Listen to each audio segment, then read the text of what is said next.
हम पार्टी के राष्ट्रीय सचिव और राष्ट्रीय प्रवक्ता बनाए गए हैं। सबसे पहले चूँकि हमारी पहली मुलाकात है तो आपको मुबारकबाद। बहुत बहुत धन्यवाद। दर्शक आपको देख रहे हैं उन सबको मेरा बहुत बहुत अभिनंदन। कैसा महसूस हो रहा है?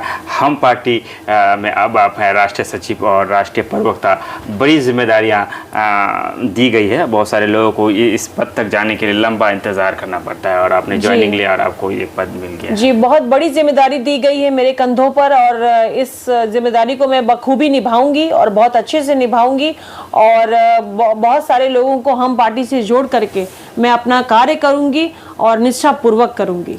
सवाल बहुत सारे हैं। इससे पहले कि हम तमाम तर सवालों में आए, चूँकि आपका एक वीडियो देखा था जिसमें आप बोलती हुई नज़र आ रही थी कि मैं लोकसभा का चुनाव लड़ सकती हूँ या लड़ने की तैयारी, क्या समझा जाए? कैंडिडेट मानकर चलिए हम लोग आपको लोकसभा के लिए कैसे? देखिए, ये बात तो अब राष्ट्रीय अध्यक्ष जी तय करेंगे कि यहाँ का कैंडिडेट कौन होगा और राष्ट्रीय अध्यक्ष जी पर ही सारा कुछ डिपेंड करता है।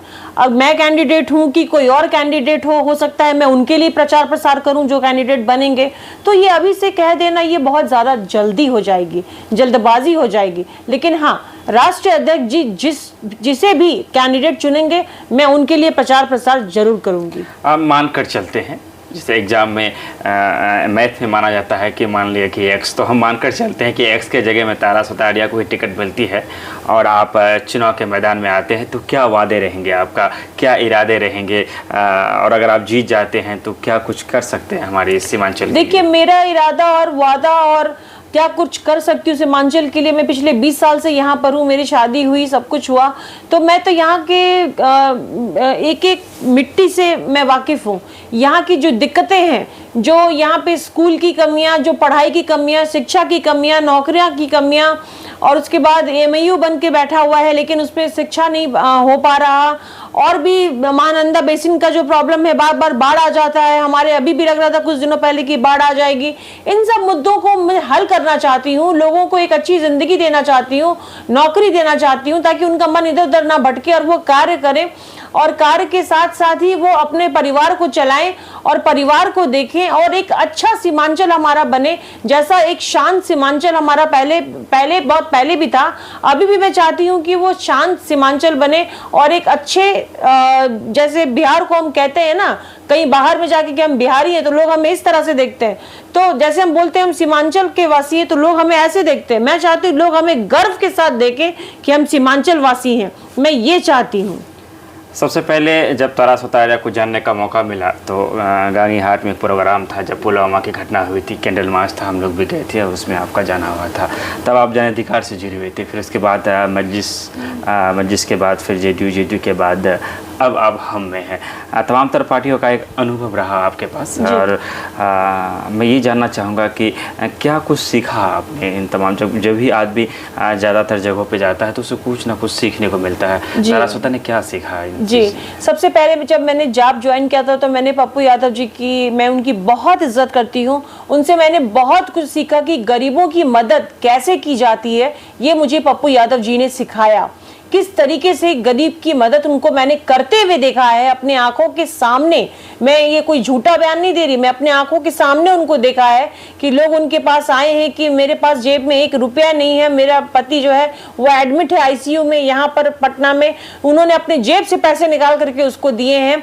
ऐसे कई न जाने कितने मरीजों को उन्होंने पैसे दिए कि उनकी हेल्प की, उनकी मदद की और कई जगह उन्होंने कागज पे साइन करके दिया। तो मैंने उनसे ये चीज सीखा कि एक नेता को अगर सच में अपने प्रजा को देखना है तो उसे उसकी मदद हमेशा करने के लिए खड़ा होना चाहिए। जिस वक्त बाढ़ आया था तो वो जेसीबी लेकर के पूरे पटना में फूड डिस्ट्रीब्यूशन कर रहे थे, बताइए कौन नेता ऐसा करता है? तो ये बहुत बड़ी चीज मैंने उनसे सीखी। अब रही बात ओवैसी साहब से, ओवैसी साहब से मैंने मंच पर उनको जब मैंने देखा भाषण देते हुए तो एक अंदर से एक इंथुजियाज्म आया, एक लगा कि नहीं, एक जेंटलमैन, एक बहुत बड़े नेता जिनसे कि मैंने भाषण देना सीखा। 10 लाख लोग सामने खड़े हैं, उनके सामने मैं भाषण दे रही हूँ। ही इज अ जेंटलमैन, वो बहुत ही अच्छे इंसान है। राजनीतिक हमारे अलग अलग हो सकते हैं भावपूर्ण, लेकिन एक अच्छे इंसान है, एक जेंटलमैन है और बहुत ही जेन्युइन बात वो अपनी रखते हैं। तो ये चीज मैंने उनसे सीखी है। और जेडीयू में अगर आप बात करें तो मैंने माननीय मुख्यमंत्री जी से सिर्फ पलटी मारनी सीखी है। जिन पार्टियों को आपने पीछे छोड़ते हुए हम उनमें से सिर्फ अगर नेगेटिविटी कहें या फिर जो भी कहें तो सिर्फ मुख्यमंत्री नीतीश कुमार के लिए है, ऐसा क्यों? इसलिए क्योंकि नीतीश कुमार जी की पार्टी में कभी महिलाओं को आरसीपी सर के अलावा किसी ने भी उनको भाव दिया ही नहीं, महिलाओं को आगे बढ़ने का मौका दिया गया ही नहीं। कभी नीतीश कुमार जी ने कभी ये बुला के इश्यूज को पूछा ही नहीं।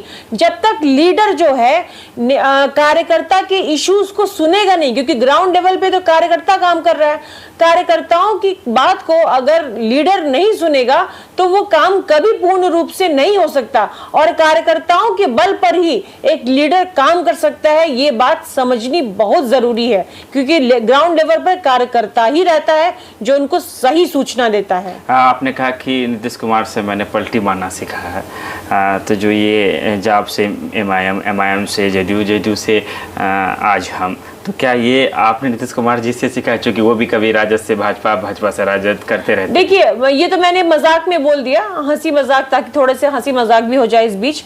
नहीं, ऐसी बात नहीं है। मुझे बुरा तब लगा था जब मैंने ज्वाइन किया था 8 मार्च को, और उस दिन वुमेन्स इंटरनेशनल डे था, और मैंने जेडीयू में ज्वाइन किया था, और सर जो थे उस वक्त बीजेपी के साथ थे। लेकिन जैसे ही बीजेपी के साथ उन्होंने रिश्ता तोड़ा, और रिश्ता तोड़ने के बाद वो सीधा आ गए महागठबंधन के साथ, मतलब कि आरजेडी के साथ, तो मुझे लगा ये क्या है, ये तो पार्टी की कोई असूल ही नहीं है इनका। पार्टी एक उसूलों पे चलती है, उस उसूल को मेंटेन रखती है। कोई भी पार्टी हो, आरजेडी हो, बीजेपी हो, या फिर आप कहें कि छोटी छोटी पार्टियां भी, क्षेत्रीय पार्टियां भी हो, राष्ट्रीय पार्टियां भी हो, कांग्रेस भी हो, सभी अपने अपने उसूलों पे चलती हैं। तो ये उनके अपने उसूलों पे क्यों नहीं चल रहे, ये बात मुझे बुरी लगी।